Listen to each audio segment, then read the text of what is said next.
Good morning, everyone. I'm Danny Chazonoff. I'm the Chief Operating Officer at Paysafe, and I'm here in Montreal, Canada. We have what I'm hoping to be an amazing session for the next hour or so to talk a little bit about how COVID has been potentially a game changer for Canadians and Americans as it relates to payments, both online and offline.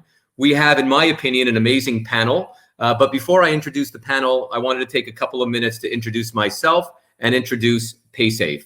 Paysafe is a specialized payments company. Our roots are in Canada. We started our business in approximately 1999 here in Montreal, Canada, and really decided to look where we could make a difference, where we could add value as it relates to providing payment services through technology and expertise, especially and predominantly in the online market. We started in Canada and quickly grew our business to extend into Europe and to the U.S. as well. We've been processing online and offline payments for over 20 years, and our humble beginnings in Montreal with about 75 employees has grown over the years to where we see ourselves now as a global payments provider in multiple countries with 3,500 employees, offering services to consumers, merchants, and partners in almost every country around the world. We have offices in Canada, in the US, in Europe, and in India. And we have recently made a lot of investments into the US market as well by making some acquisitions in 2017 and 2018, where we acquired companies like iPayment and MCPS. We've spent many years as a public company, initially on the TSX in Toronto, then on the NASDAQ, and then later on, more recently, on the AIM and FTSE in London. In 2018, we went from being a public company to being a private company when we were acquired by private equity, namely Blackstone and CVC. And just very recently, at the end of last year, we announced that we would be going public yet again through a SPAC that was headed up by Bill Foley. For those of you that are hockey fans, hopefully most of you are, Bill Foley also happens to own the Vegas Golden Knights. He put a SPAC together, and through that SPAC, we took Paysafe public once again. We rang the bell in New York in 2021 on the New York Stock Exchange. So that's a little bit about Paysafe. I've been with the company since the beginning. I'm one of the founders. As I said earlier, I'm the Chief Operating Officer. Very proud to be based in Montreal. Very proud to know that our company got its start in Canada. We still have a very large presence here. We have offices in Montreal. We have a small office in Calgary. We have employees in Vancouver and Toronto as well. It's my honor and privilege to be able to introduce to you what I think is an amazing panel. We have three panelists, one of whom I work very closely with, who's part of the Paysafe family, and two really interesting and well-versed individuals who understand the essence of payments, and in particular, online payments as well as offline payments in Canada as well as the US. They have both been clients of Paysafe for a long time. They have a lot of interesting information to tell the audience a little bit about their experience as the world has changed so significantly over the last 18 months. Without further ado, I'm going to introduce the panel, turn it over to them. They'll tell you a little bit about their story, who they are, a little bit about their business, and then we'll get on with the session. So let's start with Kenny Minzberg. Thanks, Danny. As Danny mentioned, I'm the CEO of Psycho Bunny. We're a Montreal / New York men's fashion apparel brand. Most of our head office is in Montreal. We operate 15 stores in the U.S. in major malls, in major markets, including New York, Miami, Las Vegas, and L.A. We have global e-commerce, primarily in North America. We operate a wholesale business in the U.S. through major department stores and specialty stores. We operate in Europe, South America, and Japan through distributors and licensees. In Canada, we're available at Harry Rosen. We're also available, of course, online at psychobunny.com and through various specialty stores throughout the market. And we're also looking to open some monobrand stores in Canada in 2022. Thanks, Kenny. And I don't know if you could all see, I'm actually drinking from my Psycho Bunny mug. There you go. And great to have you on board, Kenny, and thanks for joining us. Pleasure. Next on our panel, also a great friend to PaySafe and someone that has an incredible amount of knowledge when it comes to e-commerce and payments, Matias Marquez. Matias? Thanks, Danny. Yeah, my name is Matias Marquez. Founded a company 12 years ago, focused around helping brands sell gift cards online. So early, I would say, in the e-commerce space, specifically around helping brands sell their gift cards online. Over the years, and like PaySafe, we started out here in Canada, and then grew into Europe and grew into the U.S. We do this service for hundreds of brands, including brands like Whole Foods, the Four Seasons, Air Canada. We had a really exciting event happen 2 years ago, and we got acquired by the leading payments prepaid company that's based in Louisville, Kentucky, SVS.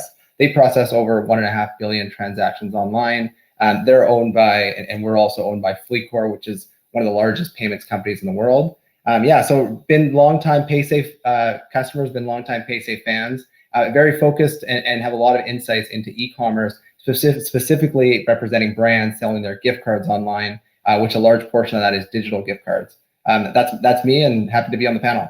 That's great, and another really exciting business. And maybe after the session, you and Kenny can get together and we can start getting some Psycho Bunny virtual cards going, and we could all buy some coffee mugs together. Yeah. So great to have you. Last and certainly not least, a friend and colleague of mine, someone who I've worked with for many, many years, also based here in Montreal, Daniel Kornitzer. Daniel? Thanks, Danny, and hi everyone. It's a real pleasure to be here alongside Kenny, Matias, and Danny. I'm Chief Business Development Officer at PaySafe, and I've also been with the company since the early days, almost 20 years ago. What I do in my day-to-day is establish and grow strategic partnerships with the likes of Google, Microsoft, and other great companies around the world. And one of the things that I'm hoping to discuss today is share the insights that we've gained through primary market research that we've been doing for the last 4 years. But namely, pre, during, and kind of as the pandemic ends, we've kind of kept our pulse on the changing attitudes by consumers and merchants. So the series is called Lost in Transaction, and really looking forward to share some of the results. Thanks, Daniel. So as I mentioned, hopefully you all are in agreement that we have a great panel, a great topic, and we're going to kick off. And like Daniel said, PaySafe has been in the payments industry and business for a very, very long time, as have Psycho Bunny and Buyatab online. And it's important for us to continuously understand the behaviors and the trends of consumers and of merchants and of partners. How do consumers want to pay for goods? How do they shop? What are the patterns? So as Daniel suggested, what we do quite often is we do a variety of surveys and research to better understand if what we're offering our merchants is exactly what they need and exactly what it is that their consumers need, and follow the trends and patterns. Obviously, things have been changing at rapid pace in payments for the last few years, no question, but nothing that we could have ever anticipated or expected was the pandemic that took place that is taking place over the last several months, the last 14, 15 months. So what we decided to do is just to spend a few moments before we get into the present and future to talk a little bit about the past, because I think it's always good in order to understand what's going on currently and what is likely to happen in the future is to learn from the lessons that we've seen previously and the past. So we're going to start with Daniel. And Daniel, you just referenced some of the research, as did I, that PaySafe conducted on behaviors and trends and patterns related to U.S. and Canadian consumers. To set the scene for this panel, maybe you can look back to 2019, pre-COVID, before the pandemic, and give us a quick overview of what we were seeing in the market regarding card-present transactions, regarding card-not-present in e-commerce transactions and payments. Can you also touch upon how and where consumers were shopping, meaning where and how were consumers paying for goods, and where were they buying the things that they needed to consume? Daniel? Sure, thanks, Danny. So first, I'm going to maybe give a bit of a sense for how we carry out these surveys. So we work with companies that are specialized in primary market research. In the case of the consumer surveys, for example, the last one consists of over 8,000 consumer interviews in 7 countries, so Canada, U.S., and 5 European countries. So, the numbers are significant enough so that the statistics are reliable. And looking back at, I guess, pre-COVID, we carried out 2 surveys, one in June and one in October 2018. And some of the trends that we were, experiencing back then was that, for example, contactless was already popular in a number of countries, for example, in the UK, in Canada, and in Australia. So, for example, in the UK, 54% of people had used contactless at least once in the prior month. On the other hand, it was just starting in the US, where only 3% of people had used it in the prior months. Now, back then, 60% of people mentioned that they preferred shopping at stores that supported contactless. That's pretty high number for users. At the same time, roughly the same number, 60% of people were concerned that contactless could lend itself to fraud. Imagine if someone picks up my card and goes away, happily tapping at the store. There is no biometry, so anyone potentially can steal a card and go tap. Of course, the networks put in place, all kinds of limits in terms of the individual transactions. Every 5 times they would prompt for a PIN. So clearly the protections were in place, but the perception there was that that contactless could lend itself to increase fraud.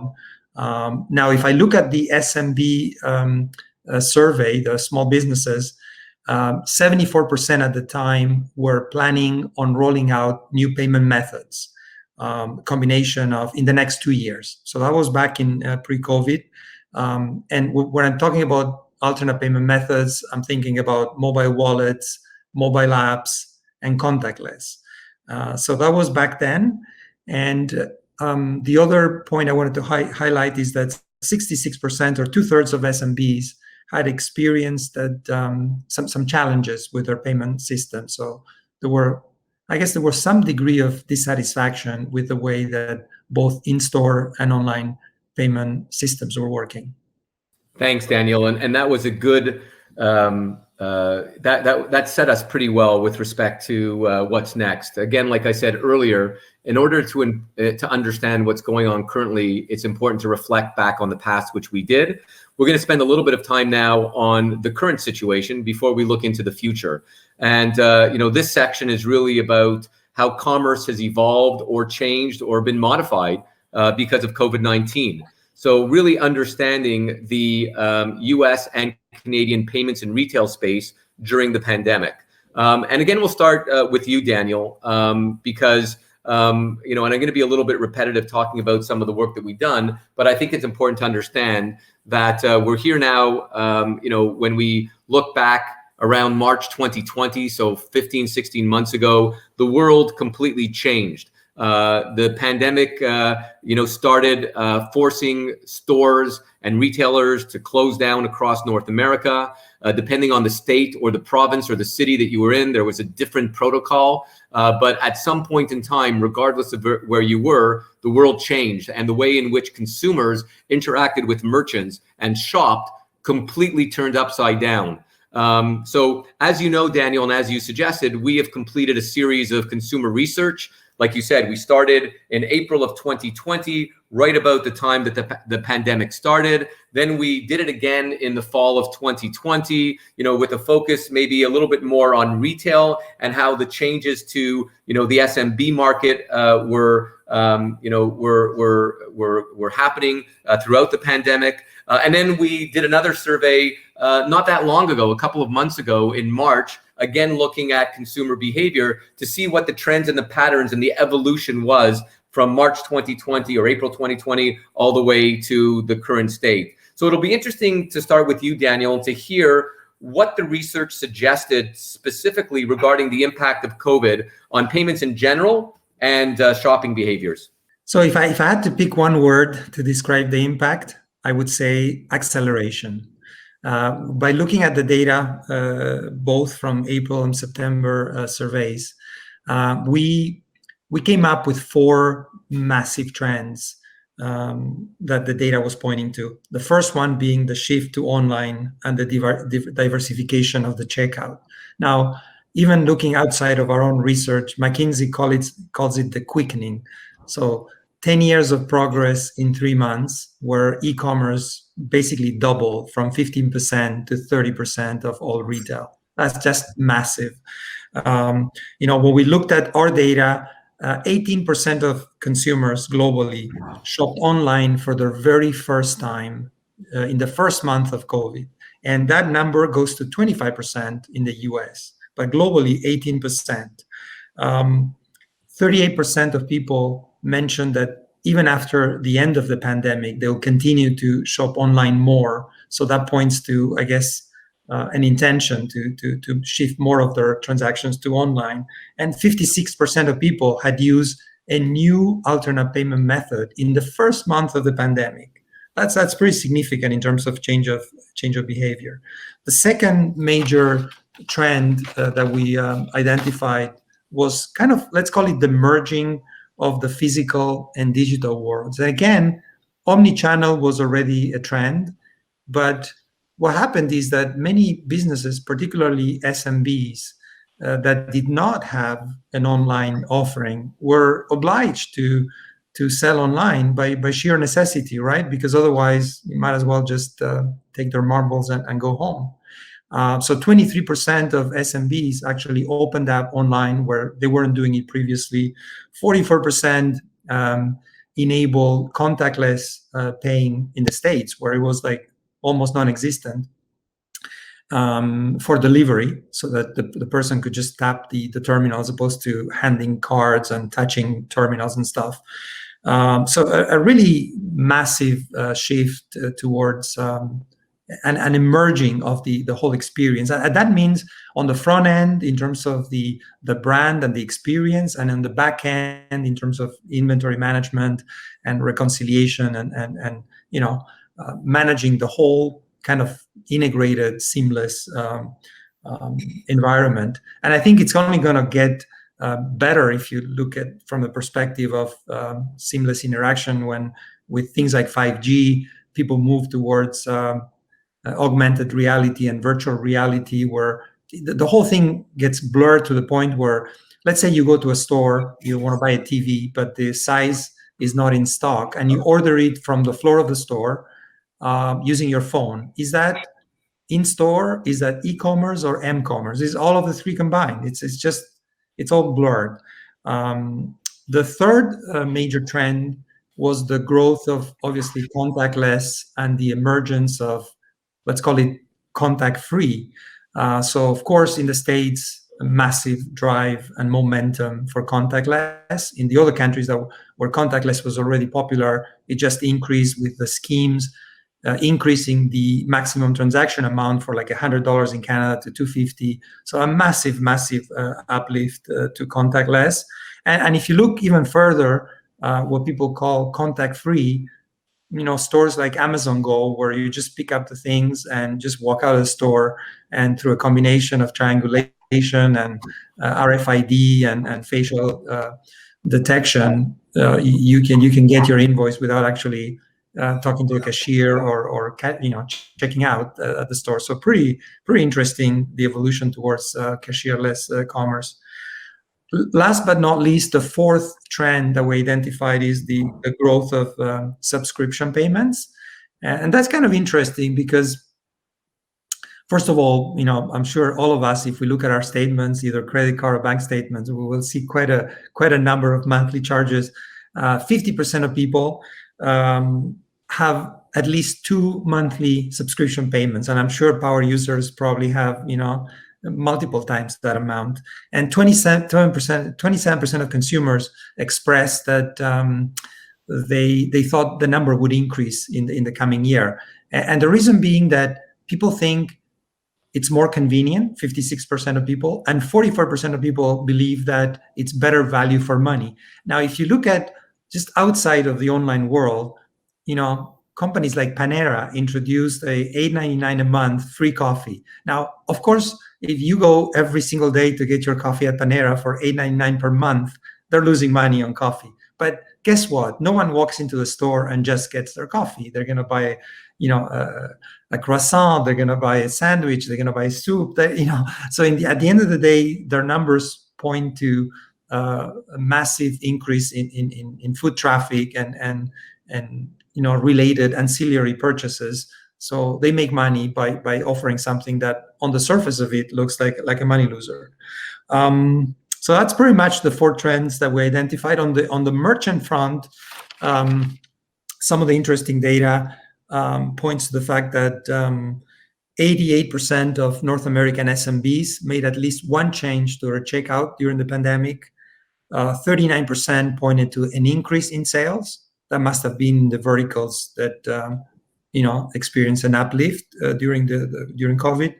23% of SMBs launched a new online checkout. 23% of SMBs opened up online, whereas previously they did not have the possibility of selling online. And 35% of SMBs added a payment method to their checkout. So massive increase. And one last comment on the cash front, because consumers are conflicted when it comes to cash. So two interesting data points. 48% of consumers globally were concerned about touching money, the health risk, the safety risk of touching money as a vehicle for catching the virus. But at the same time, 72% of consumers mentioned that they would be uncomfortable about not having access to cash. So on one hand, people really want to flock to cash as a universal method of payment. On the other, of course, they were concerned that touching the cash may constitute a health risk. So that's it. Thanks, Daniel. That was very informative, and really appreciate the perspective coming from a payments expert like yourself, someone who's seen a lot of these trends over the years. And for sure, one of the words that you used was acceleration, how things are moving at such a fast pace. And probably 2 individuals that are seeing it as much, if not more than anyone, are our 2 other panelists, Matias and Kenny. So let's start with Matias. Online gift cards, and you know about that better than anyone. Online gift cards serve as an alternative payment method that has grown hugely in popularity over the years. Did you personally, and did your team personally, see an uplift in demand with North American stores sporadically closed and consumers looking for alternatives to physical gift cards? One would think that it could have been a very interesting time and opportunity for you. And I guess more broadly, what has your business experience been thus far on how e-commerce and online payments have evolved as a result of the pandemic? Yeah, no, thanks, Danny. And Daniel, I was smiling on a lot of things you were saying because they just absolutely, hit home, right? So, we have an interesting lens, right? Because we work with so many different types of retailers and restaurants and entertainment groups, etc. We also have an interesting lens because we've been thinking and projecting out that e-commerce was going to be more and more important, more and more utilized. And we had a big vision that, every brand was going to have on their website an e-commerce storefront to sell gift cards. And we were, doing well. We were growing at really great levels. And then the pandemic hit, and it was really just explosive acceleration. I mean, I think we saw 2 things. We saw one, people who were thinking of doing it anyway and just kind of hadn't made a decision yet, or were planning to do it, and the time was now to do it. And then we also had a wide list of merchants that already were offering gift cards online, and we saw that they were using it, that their customers were using it, and the brands were also using it as a bit of a lifeline to receive payments from their customers.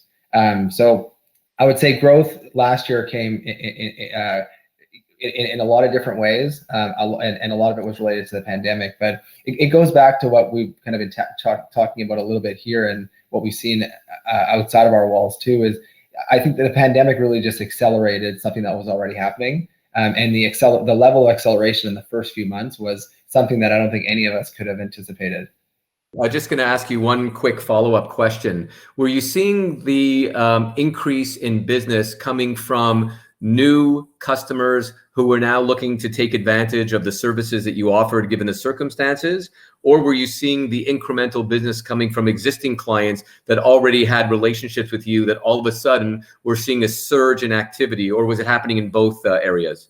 In both areas. I mean, you got to remember, so the answer is in both areas. But you got to remember too, during the pandemic, like life was pretty uncertain, right? So having an ability to receive payment from customers, online without having to worry about the virus and those types of things, especially because we work with leading brands that we're gonna make it past the pandemic. So we saw that consumers were still willing, and although the sentiment of the universe was kind of scary, our customer base didn't have a big issue, working with their customers to receive payments online and that type of thing.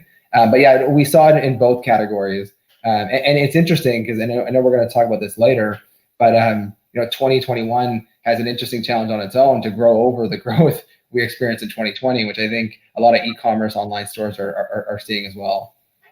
Yeah, and it just one other quick question for you, because a lot of what you're saying is really interesting and relevant. And given your introduction at the beginning, talking a little bit about the fact that you started off in Canada, but then quickly expanded your business into other geographies as well, namely Europe and the U.S. I'm just wondering if you saw any different trends or patterns between one geography and another, or if it was pretty consistent that the acceleration and the demand was pretty consistent across the board. Yeah, I'd say at the beginning it was pretty consistent. I will say that here in Canada, and I know this is a Canadian kind of conference, we've been slow on call it the reopening. So we're seeing I guess slightly different kind of data this year. But last year, when the whole world shut down and online was kind of the way to receive payments and that type of thing, I would say it was very similar, kind of in the different regions we're in. Great. Well, thank you very much. That was great. And we're going to come back to you shortly. Kenny, you've been very patient for the last half hour. I would say best for last, but I would be insulting the other two panelists, so I won't say that. So Kenny, maybe you can tell us a little bit about how Psycho Bunny in-store retail sales were impacted by state and provincial lockdowns. I think most of your stores or all of your stores currently are in the U.S., but I think there's a lot of relevance between what happened there and what's happening here in Canada, and how you and your business were able to pivot to focus more on the online experience. And what are some of the things that you did as a business to try and push and market and promote the fact that you wanted to equally be not only a retail brand at store level, but also a retail brand from an e-commerce and online perspective? And then secondly, was your push to focus more on e-commerce challenging for your business, something that wasn't necessarily in your existing wheelhouse with respect to talent and resources? And maybe you could talk a little bit about some of the challenges and how you address those. Yeah, so all right, there's a lot there, and also a lot that I could respond to both Daniel and Matias in terms of some of their comments. Why don't I start with our store business? Which at the time of the lockdown, we're primarily, we're all in the United States, primarily in the South, which was a good thing.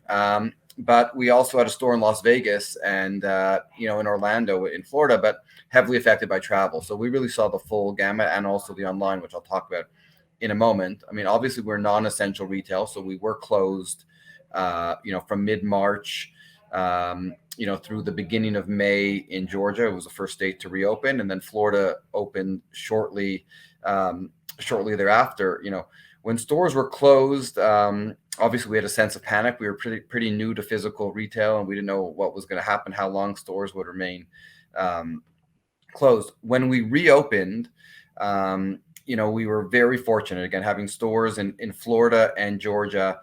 The recovery in those states came back pretty quickly. By really mid-May of 2020, Georgia was back to pre-pandemic levels. Florida, I would say by June or July, people just didn't really think that, it was as though, especially here living in Canada, where, obviously, we're still living through the pandemic. In certain parts of the U.S., it was as though the pandemic wasn't happening. So it was really like an interesting thing to see. We obviously saw lower traffic, but much higher conversion during this period. We took the proper safety precautions in terms of, obviously plexi and, plexi at the cash, offering our customers more contactless payment. We did see an uptick.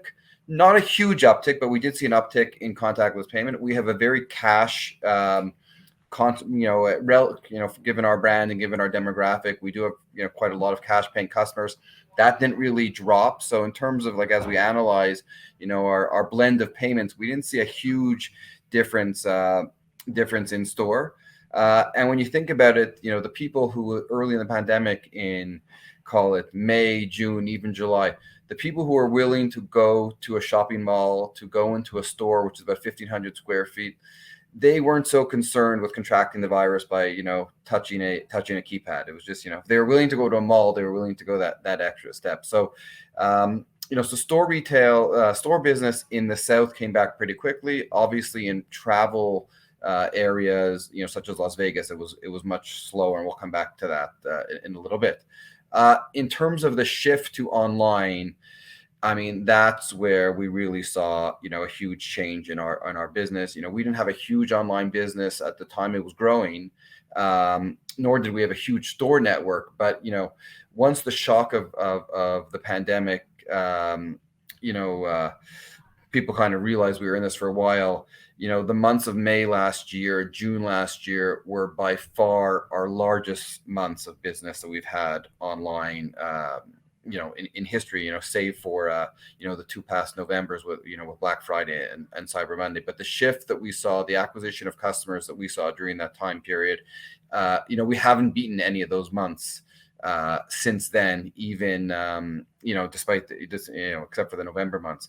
We didn't, what was I? Yeah, we were fortunate that really in late 2019, early 2020, we had made some, upgrades to our site, upgrades to our user, to our UX. One thing we did have to be, to compete with everybody online. Online is a far more promotional than in store. So clearly we were far more promotional over that period. We were also in a bit of a, we had a lot of excess inventory. We didn't know when stores would reopen. So in order to protect our downside, we wanted to get through good. So that, I think, is part of what contributed to the massive shift in online. It wasn't just, obviously people can shop in stores, but there was tons of promotional activity across, brands at all price points, really, during the pandemic. We expected to see a shift in kind of buy now, pay later behavior. We didn't really see it. It was pretty constant across the, pre-pandemic, during pandemic, and post-pandemic. And the last point I'll mention, building on what I think Daniel said, is the pandemic forced us really to, accelerate our own game plan, our roadmap on our omni capabilities. And specifically, I'm talking about shipping from store in that regard. We actually used our stores that were closed to ship out e-commerce orders. We advanced where that was going to be in our roadmap. And it's something that we've continued to do post reopening. Thanks, Kenny. And I guess the final message that you're getting across is that all these worlds that were very separate before are colliding. So, the example that Daniel gave, using your store as a distribution hub, using your phone as a method for payment, it's really blending the various card not present, card present, attributes that were very separate once upon a time and now are very, very together. So I'm going to take a pause here for a second and reflect a little bit. So what we've done thus far is we talked a little bit about what life was like for merchants and consumers and e-tailers and retailers in Canada specifically, but also outside of Canada pre-COVID, and what the trends and patterns were like then. We talked a little bit now over the last few minutes and heard from our three panelists about how COVID and the pandemic has affected their respective businesses. And what the changes we've seen from a payments provider as far as demands and requirements that both consumers and merchants have. What we're going to do now is we're going to look out a little bit and sort of talk about the next chapter. And again, we'll start with Daniel. So I guess here we are with vaccinations progressing in both the U.S. and Canada. Canada's a little bit behind, but hopefully we're going to be making some progress over the next little while. I actually got my second vaccination yesterday. I don't know if I should be telling anyone, but I did. You know, a sense of business stabilization, and certainly a lot of talk, very positive talk about returning to, let's call it, for lack of a better word, normal state. People going back to offices, restaurants opening up, movie theaters opening up, you know, hockey arenas, of course, not for our Toronto friends, but for us opening up, et cetera, et cetera. So Daniel, you've talked about a major shift in e-commerce and the accelerated rise of frictionless payments like contactless and mobile wallets. As the pandemic seems to be slowly coming to an end, we hope, do you think we'll see a return to pre-COVID trends with a resurgence in cash? You talked a little bit about that earlier, and a decline in e-commerce and a, you know, I guess a bit of a pendulum swing from e-commerce back to in-store shopping. What do you think is going to happen in the coming months when, you know, masks are going to be behind us and we're going to be living like we did before March 2020? Well, I think that it's obvious that we're not going back to pre-COVID, but maybe touching on something that Kenny mentioned, that the areas that depend more on travel are, you know, taking a bit longer to come back, whereas the areas where vaccinations are you know, doing great and they're almost back to normal in terms of the foot traffic to the stores. I was listening recently to a MasterCard and Harry's presentation, and they were talking about $2 trillion, you know, sitting on the sidelines, you know, in what they call, you know, revenge spending or splurge spending, you know. I think corporate travel will take longer to come back and will not come back to the prior levels, but the leisure component of travel, that one is going to come back. Some people talk about the greatest increase in travel in 100 years. I mean, all, you know, talk to your friends, your family, everyone is dying to, you know, go someplace, to go back to Europe. So that's going to be massive in the travel industry. And in general, I think that, you know, the toothpaste is not going to go back into the tube. I mean, some changes are permanent. Some of the acceleration is there to stay.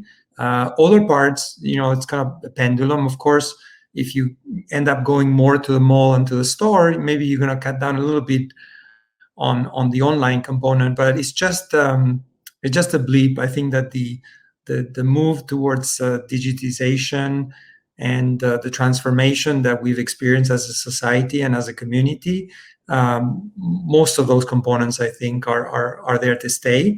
We're going to go back to the office, but I don't expect that we're going to go back 5 days a week like we were before. It's going to be more flexible. We know that it works to work remotely.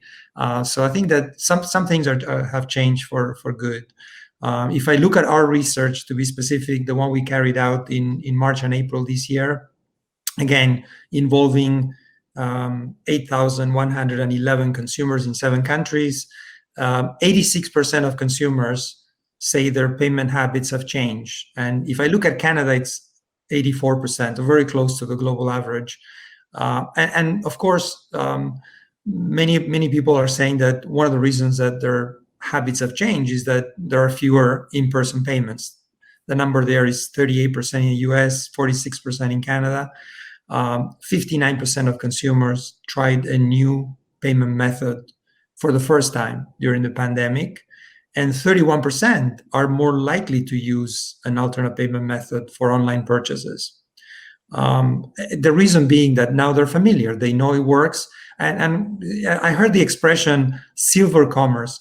That one of the things that was interesting during the pandemic is that people of a sort of an older demographic also jump into the bandwagon, whereas in many of the other times in history, it was more of the sort of the younger generations that jumped on these things. The increase by the elderly population in terms of use of online has been quite stunning in terms of the distribution of purchases. So really, I think some of these changes, now that people know it works, they know how to do it. There is no reason why for some of the purchases they're not going to go back to doing it online or even from their mobile.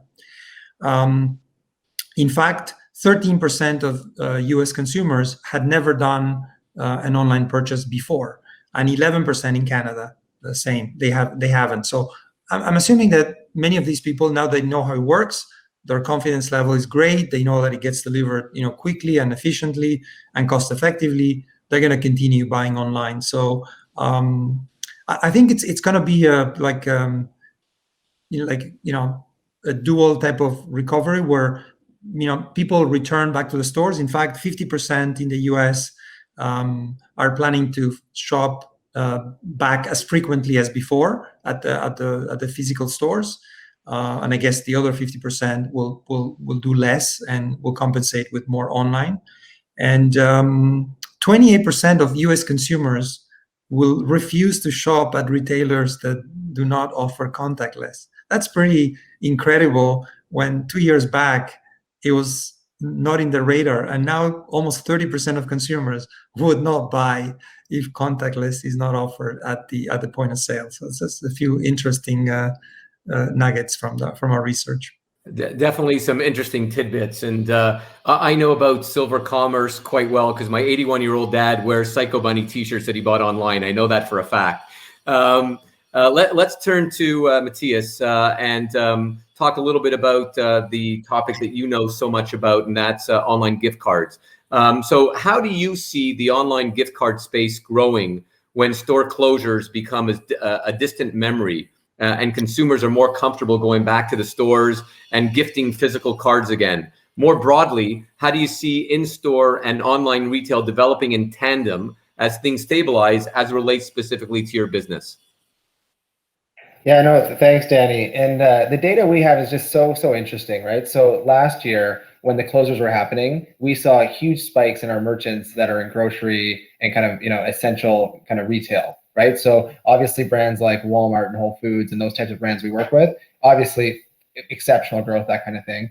And then on, brands that probably didn't do that well. I mean, I know we wouldn't have done that well, and I'm not saying anything that would be a surprise to anybody. Would be the travel brands, right? We represent a ton of hotels, airlines, etc. And last year, it wasn't a big year for people buying gift cards for those brands. What's interesting is this year, right? So this year, and like right now, we're seeing the opposite happen, right? We're seeing that people are starting to get that travel edge, and we're seeing big year-over-year growth for travel, even though people may not yet be doing it. And then what's also interesting is those brands that had phenomenal growth last year. It's not like they're going to 2019 levels, right? And and what that tells me is there's going to be a shift, but the pickup and the trend is real, right? So going into the future, we're not going back, like Daniel said, right? So we had an acceleration of adoption. I don't think we're giving any of that back, and we're probably back to like normal growth rates with an accelerated adoption now, kind of coming to those travel merchants.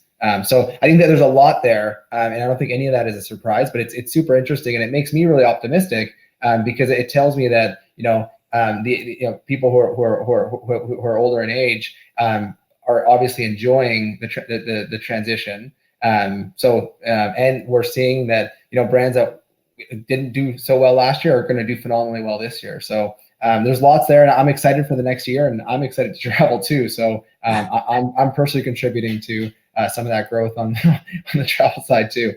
I'm sure we all are, and great answer, and thanks for that insight.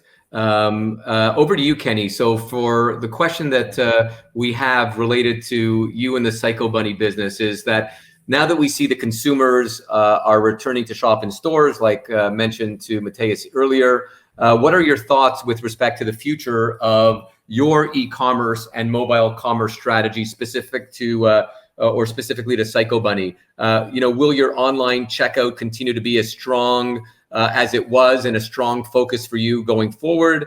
How do you see consumer engagement changing as I'm sure you'll have some repeat customers or consumers who shop in store, who shop online, who shop using both, who shop online and then go to a store, vice versa. So just your thoughts and perspective on how your business is going to change, given that there is strategy both for store growth, in-store growth, as well as e-commerce growth. So I'll share something from, we just did some analysis on this, and and I'll get into the particular channels in a moment, but while we see, like most, like most brands, obviously we see, large e-commerce bumps whenever we open a store in the market. The stores, serve, a purpose beyond just the four walls of the store. So we grow at around, 2.5 times online in the market once we've opened the store.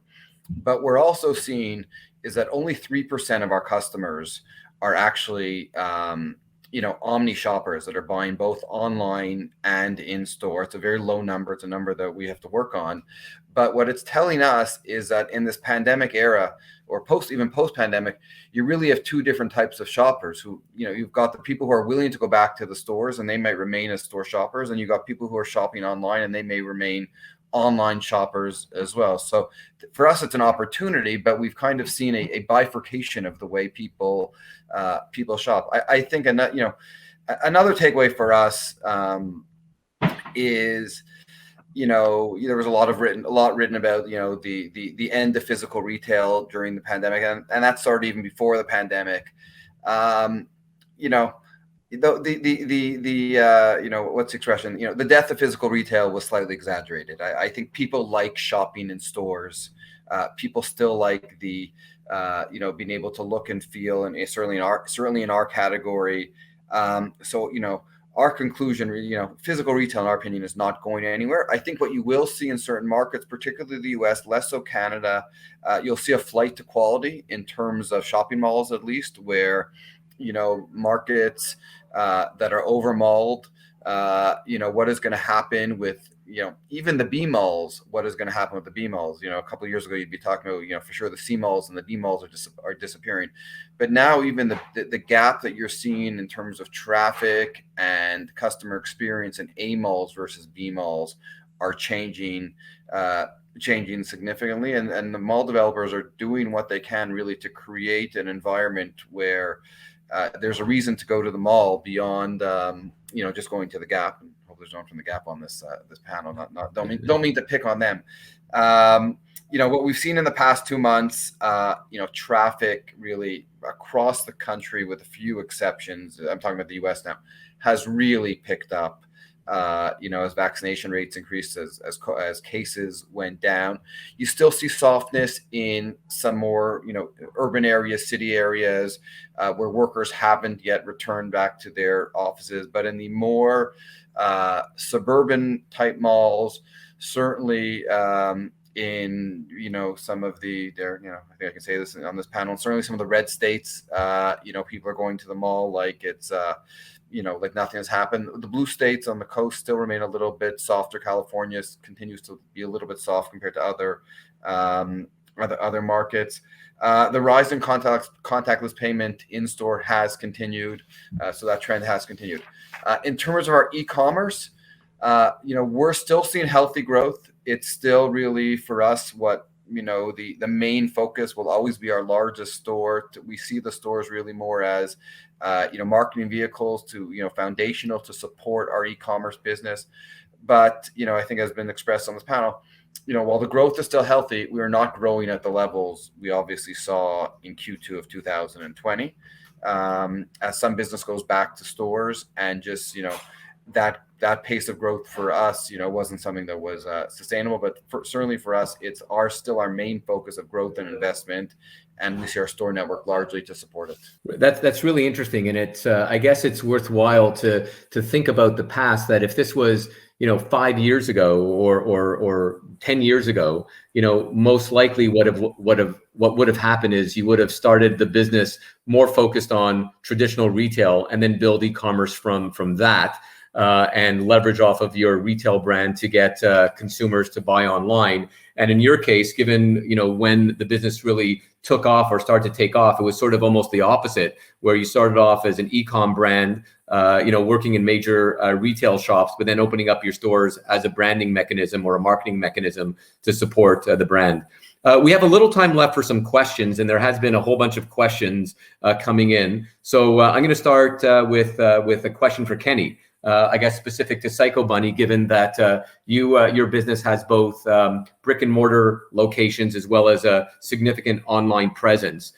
Without necessarily giving all the information out, just a sense of the following. What are you seeing as far as trends with respect to basket sizes? In other words, are consumers that are walking into stores spending more or less than consumers who are buying online? And then a follow-on question to that, what are you seeing as a behavior with respect to returns? I assume that when you're in store, more often than not, you're trying something on. Yeah. So the likelihood of a return is smaller than if you're getting something online and it doesn't fit. So if you could talk about those two things. Yeah, so actually that's a good point, which I probably should have mentioned earlier in terms of our return, our opening plan, and still, even now, I guess we're 14 months. We've kept all of our fitting rooms closed in all of our stores, and they've remained closed. So we have seen a increase of returns in stores. We can't control what customers do. We know there's situations where customers are buying multiple sizes, going to the bathroom of the mall, trying things on and returning it, not long after, or trying at home. So we've definitely seen an increase in returns in store. In terms of overall basket size, haven't really seen a big change. We have a higher basket size online as people try and get to the free shipping threshold for certain. That has remained the case. But in terms of a change in basket size post-pandemic, haven't really seen it. What we've seen, and I mentioned this earlier, and this helps us from a staffing perspective in store, traffic is, certainly increased over the past few months, but what has changed dramatically is the conversion rate that we are seeing in stores. I'm talking in some stores really double what they were before. We're getting conversion rates in store that we never thought would even be possible. Some busy holidays, conversion rates, when they should really be around 15%, have been close to 40-45% in store, which is absolutely mind-boggling for us. Yeah, really, really interesting stats. Thanks, Kenny, for that. Matias, we have a question for you. I'm just going to read it here. We have seen a number of gift cards being sold online, but they are mailing out the physical card for use versus a true online gift card. What is the apprehension to move to a true online gift card? My screen is very small, it's hard to toggle, but I think you get the essence of the question. Yeah, no, I do. Thanks, Danny. And I think the question came from Karen. So Karen, thank you for the question. I would say this. I'd say that we love physical gift cards too, right? Selling physical gift cards online and selling digital gift cards online are something that we have a passion for. And there's a use case. There's unique use cases where digital makes a ton of sense, and there's unique cases where physical makes a ton of sense. So it's not surprising to see that higher dollar gift cards tend to be physical online, where lower dollar ones tend to be digital. So I foresee a healthy split. For our brand, if we look at our brands in aggregate, it's usually kind of a healthy kind of 50-50 split in terms of what percentage is digital, what percentage is physical. Now, if a brand is seeing less than half their cards being digital, I would ask, what's the experience on the digital card?